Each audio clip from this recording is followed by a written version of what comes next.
Mere conservatism.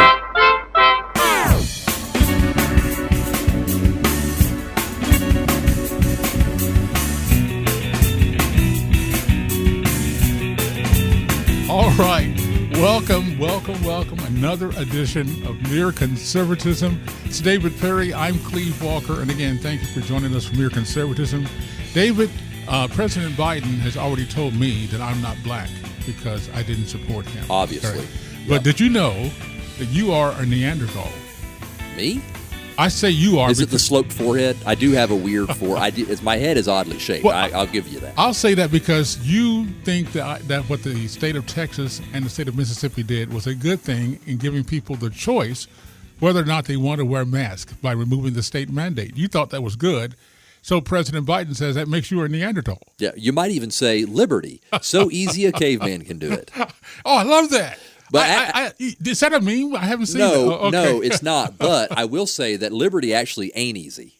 No. So maybe that doesn't actually work. But these mask mandates, this is actually irritating me, Cleve. Because before you go there, I'm going to get a statement from Lieutenant Governor of Texas, Dan Patrick. All right. And let us hear what he had to say about President Biden's criticism. We have 15 other states: Alaska, Arizona, Florida, Georgia, Idaho, Iowa, Missouri, Mississippi, Montana, Nebraska, North Dakota, Oklahoma, South Dakota, South Carolina, and Tennessee. Let Joe Biden try to remember that off the top of his head. He couldn't get by the second state.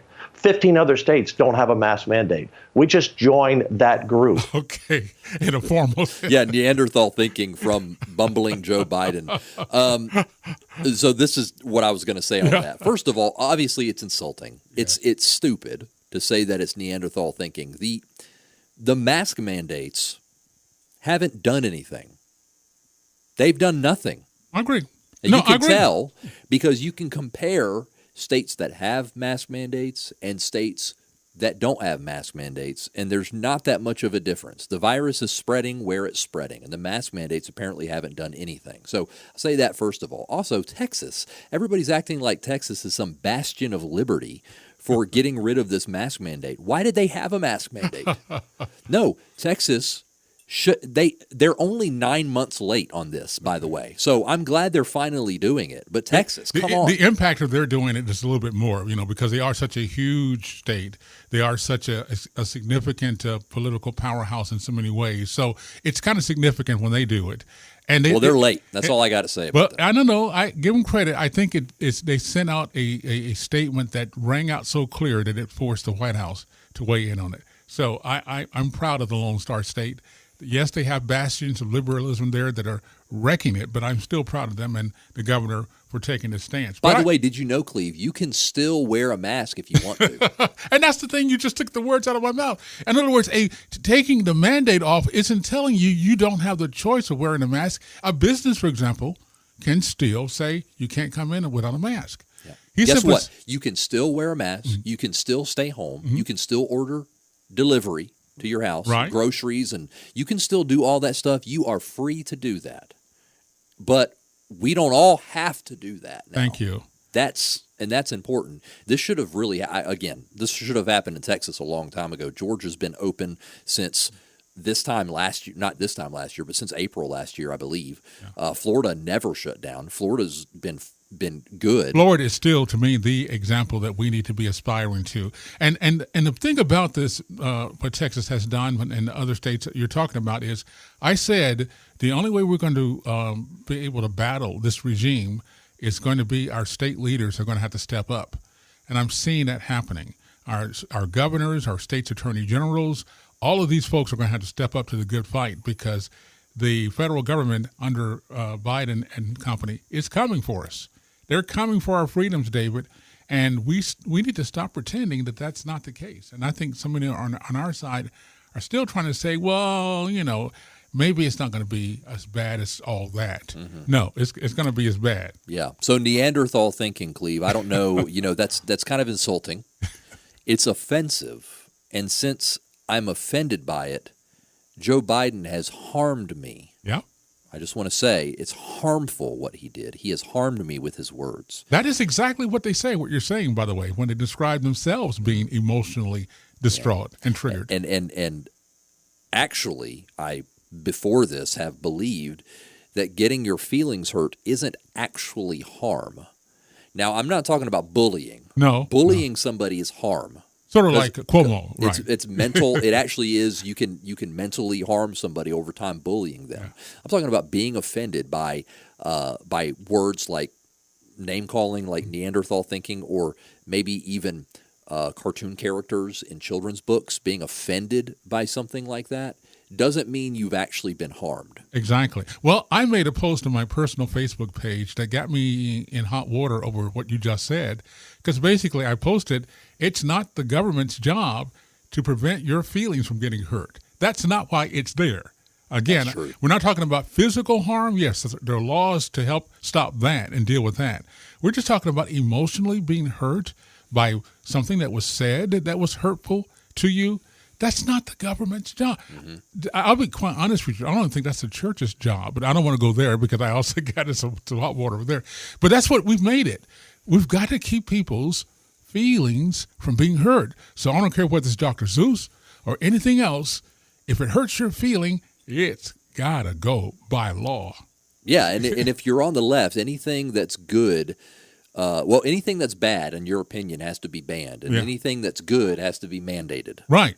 That's a great way of putting it. It's either banned or mandated.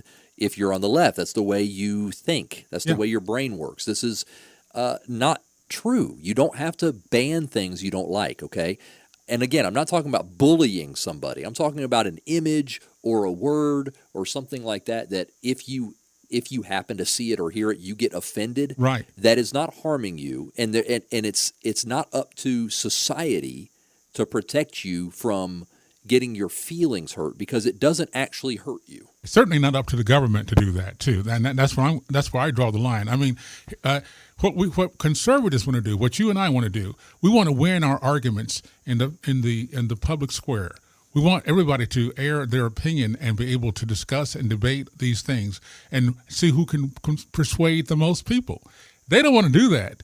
They're demanding that if you do not agree with them, first of all, you'll be punished. So you must agree with them if you want to have anything like an unharassed life by these guys. So it's pretty serious what we're dealing with in this cancel culture. And Cleve, I believe that there, at some point, I don't know necessarily what the line is, but there's got to be a line when it comes to things that offend people. Just they need to get over it. Okay. Now I'm not trying to be. You just made yourself a bully when you said that. Yeah, I'm not trying to be calloused or mean. I know. And I'm not saying that I know what the line is, but the thing about Dr. Seuss and certain things being offensive to people, I don't know whether or not that kind of thing goes too far. I don't think so. If somebody gets their feelings hurt by that or they don't like it, I suppose I can understand that. My only thing is, somewhere in our society, we are going to have to draw a line in our culture where we say, past this point, it's your problem when you get offended. I think that point is very graphic. It's the point at which you become an adult. Okay, if I'm a parent, I am going to do what I can to prevent my kids from being unnecessarily emotionally hurt, and I'm going to be sensitive to their feelings. Okay, but for an adult, when that happens, when you're an adult, responsible for your choices and actions, not responsible for what you do, but I'm responsible for how I react to what you do. When I become an adult, that's the line, okay? Mm-hmm. We do not need to be trying to prevent an adult person from having a bad day because they heard something that hurt their feelings. And that doesn't mean you go out of your way to hurt somebody's feelings. Nah. And I'm sympathetic most of the time when somebody is offended by something or doesn't like something. I'm sorry. I'm sorry that that's the case, but we don't reorder society. We don't burn books because of it. Right. That kind of thing. And I'm I want my kids to grow up being able to read Dr. Seuss. Yeah. Guess what? I want my kids to read Huckleberry Finn. Right. I want my kids to read To Kill a Mockingbird. These are good books. And especially in To Kill a Mockingbird and Huckleberry Finn, these are books that are being banned mostly because of the N-word. Yes. When it's kind of the point. Well, exactly. When you read those, I love these books because I remember reading Huckleberry Finn, for instance, when I was a kid and thinking to myself, this guy is being dehumanized And you can see in the book, they're humanizing him. Right. This is what they have done in this book. They've made this black slave who is called a derogatory name throughout the book. But all of a sudden, you realize he's just a guy. Exactly. That when the book was written, that was a pretty big deal. That does not need to be erased, Cleve. Those kinds of things do not need to be neglected by people to read. To Kill a Mockingbird is the same way. So I know we're kind of off on a tangent. No, I think it's a good point. But these are people are they're offended. Sometimes being offended is necessary for a point to be made. Right. And also sometimes it's just not that big of a deal. Sometimes you're offended, but it's nothing. And you just kind of have to get over that. Here's something too. Now, somebody might be listening and say, "David, nobody's burning books." But what you don't understand, we finally live in the age where you have companies like Amazon and other publishers that can burn it digitally. Mm-hmm. This is happening, by the way, to conservative They're burning authors. Books. So they're not burning in the sense of literally putting a physical book and its paper pages on the pile, but they are digitally eliminating and making it impossible for people to get a book that they may want to read. Yeah. And now these publishers of these Dr. Seuss books are saying we're just not going to publish them anymore. They're gone. Yep. And they're saying, hey, it's no big deal. There are other Dr. Seuss books. Hey, it's okay to burn some books. You still have other books. It's sad. Okay. It's sad. The House of Representatives passed that new bill on electoral reform. Remember how earlier last year you and I were talking about the need for election reform? Well, we didn't want Pelosi to do it. That's the problem. Democrats want to do it. They say Pelosi, by the way, says this bill is a triumph, which lets you know that this is a disaster. And she says she's pleased with what happened. She's confident it will help restore voter confidence throughout the nation. Here's Nancy Pelosi about that bill.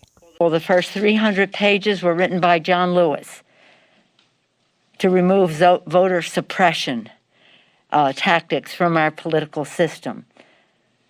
Some of the rest of it was written to protect the integrity of our electoral system. Okay.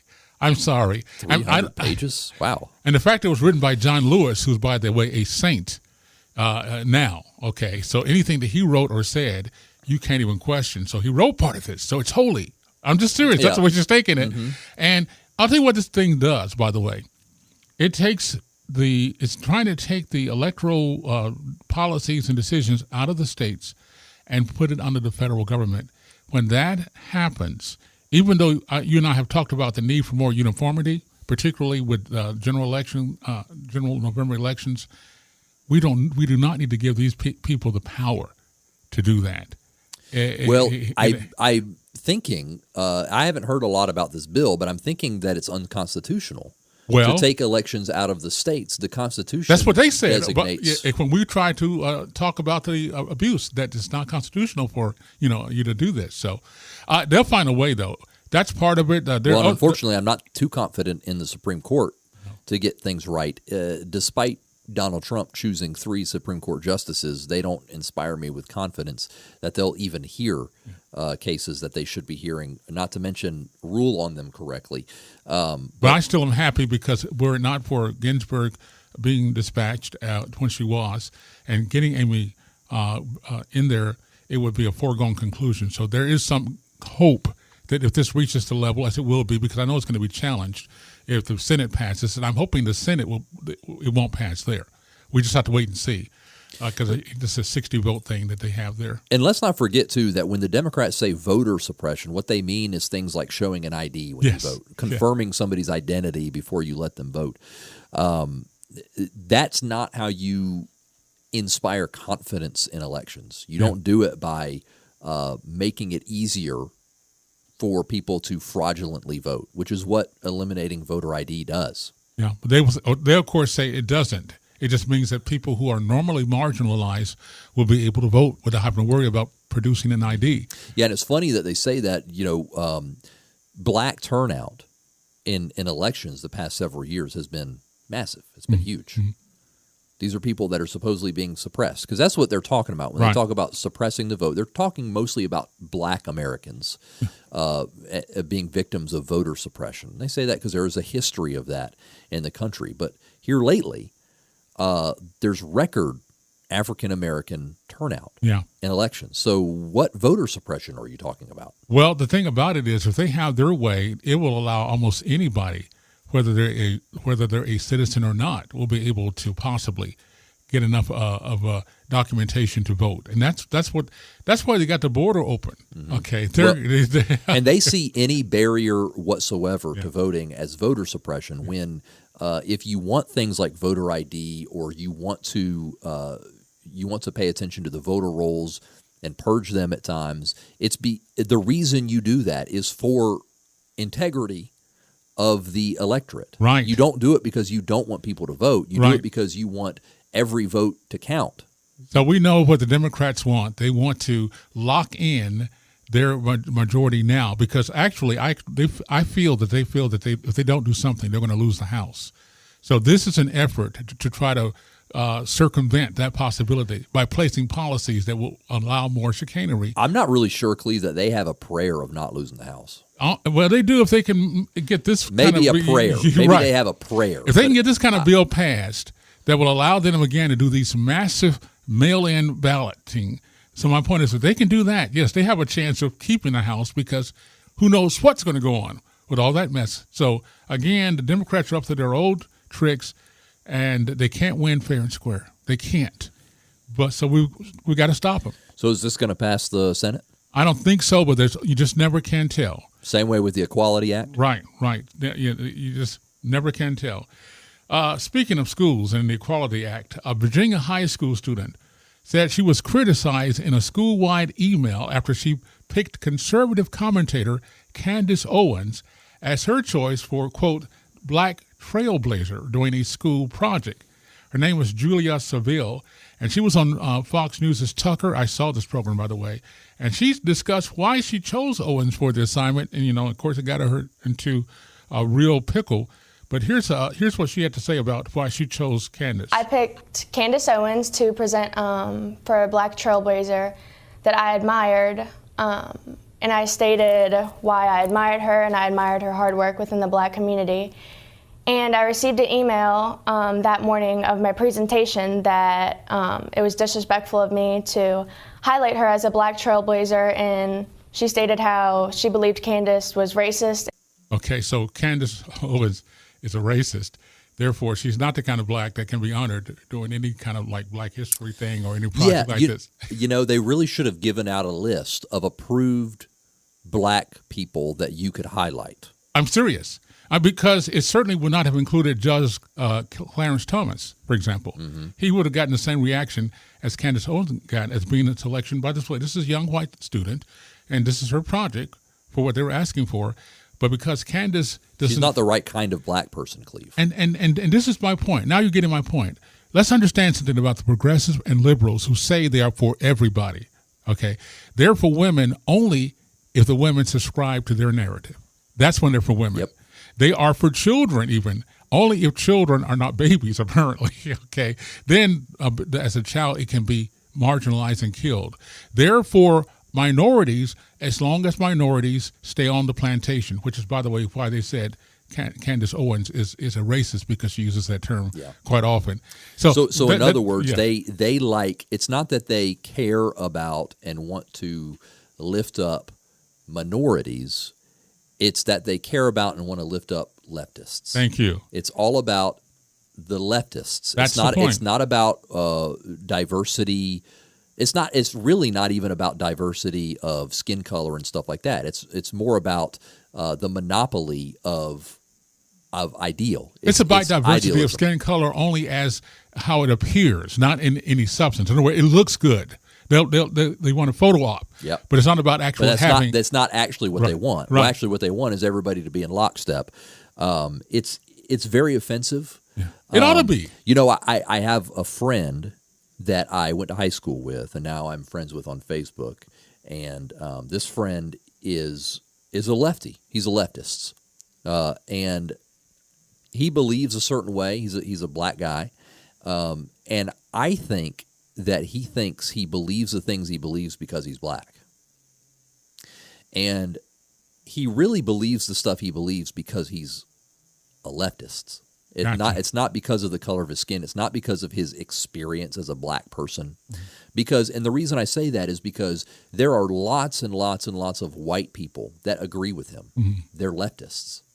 And there are lots of black people that disagree with him. I'm one of them. That you're one of them. And I have a close relationship with you. So I know very well that there's you and others that I know that don't think that way. And that's why I know it's not about the black experience that makes him believe the things that he believes. I'm so glad. It's because he's a leftist. I'm so glad you put it that way. I mean, because that's how they couch the socialist leftist agenda in terms of somebody's experience. In other words, my story as a black man is the reason why I support Democratic candidates. It's the way they would have it put. No, that's not it. You're a leftist. Yeah. You're a progressive. You happen to be one who is black, but that's what you are, and that's what animates your choices. I'm a black conservative. I am also a person of faith. What animates my choices is that, and therefore, you don't want me, okay? You don't welcome me into your party or into your affiliation. Senate Minority Leader Mitch McConnell, he was on Fox News' The Story with Martha McCallum, and he's blaming the Biden administration for the surge of migrants flooding the U.S. southern border, and nobody can get you more emotionally charged and inspired. It was a really very engaging segment there on Martha McCallum's And here's program. how he put it. The head of the Homeland Security says there's no crisis at the border. Well, that's absolutely incorrect. And the crisis was created by the administration sending a message to desperate people who want to come here that just hang on, you'll get in sooner or later. Yeah, that's Now, Cleve, why did you doctor that audio? You slowed it down. I did not. Why did you slow that down? I love it because he had me hoping that he was really going to get really forward by saying, he says, that's absolutely incorrect. It's a lie, Mitch. It's a lie. They're lying when they say that. Say the word. This is one reason why I do miss Trump, okay? Because at least he's going to say things that a normal person would say. Yeah. That's a lie. And Mitch is like giggling at himself, like he's Dave Chappelle doing a bit, like he's funny or something. No, Donald Trump was funny. He was. Mitch McConnell, you're not funny. He's but not anyway, funny. But he's right here. He is correct. This is an issue, Cleve, that got Trump elected, frankly. Yes. The immigration issue got him elected, and among other things. But I think this was the big there's the personality part that got him elected and his style, and that's part of it. But as far as the issues go, this is probably one of the biggest ones. A lot of people are very concerned about this. More than concerned, those who are actually living along the border, and by the way, a lot of Democrats in Texas, lawmakers in Texas are raising a cry because they're seeing it. Yeah. And they're asking their own party, and they're asking the president, could you not do this? This is not the way to do this, So this is, even though they won't call it that, it's a crisis. It's what it is. And they're calling it the Biden administration. It's a challenge, but we're managing it. That's what they say. Yeah. I really hate that these things just become a problem every 4 years or every 8 years. When we switch presidents, we switch parties, and it's a problem again. This wouldn't happen if Trump had been reelected. No, of course not. Yeah. And possibly 4 years from now in 2024, maybe there would have been enough permanent policies I think there would have been. And things put in place that this wouldn't be an issue That's why anymore. they had to win this election. Yeah. It's like as soon as Joe Biden is in office, he's starting to send signals that you're going to get in. It's okay to come. They get rid of the agreements with Mexico, or Mexico gets rid of it because they don't care anything. I mean, there's nobody holding their feet to the fire. Right. That agreement where they had migrants had to stay in Mexico while they got processed. That's out the window. Gone. The kids in cages are back, though. I mean, that's nice. But they're not cages anymore, okay? Soft-sided facilities, soft-sided structures is what they are, Yeah. Cleve. And it's really sad that we're right back here. It's really sad we're right back to this problem, right back to this issue. And and they just want to undo everything Trump does. It doesn't even matter what it is.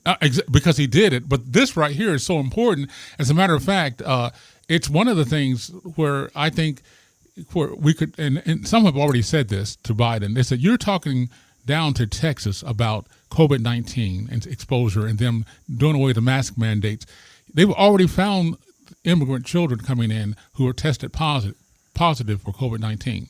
So don't let this guy be lecturing you, and at the same time, he's opening the floodgates to infection from this and any other type of COVID-19 is just one of the things that might be coming across the border. Just one. Yeah, and so this is a crisis. It's one, though, that the Democrats need. They need a crisis because, again, what does a crisis enable them to do? Use emergency powers. Mm-hmm.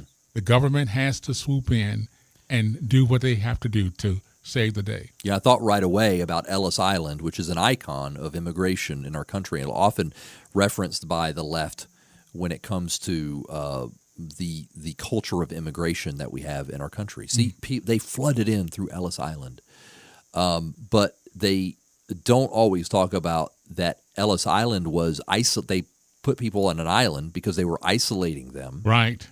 For diseases and different things like that, and not letting them on the mainland, sending them back in some cases, depending on what their health status was. Health especially was an issue.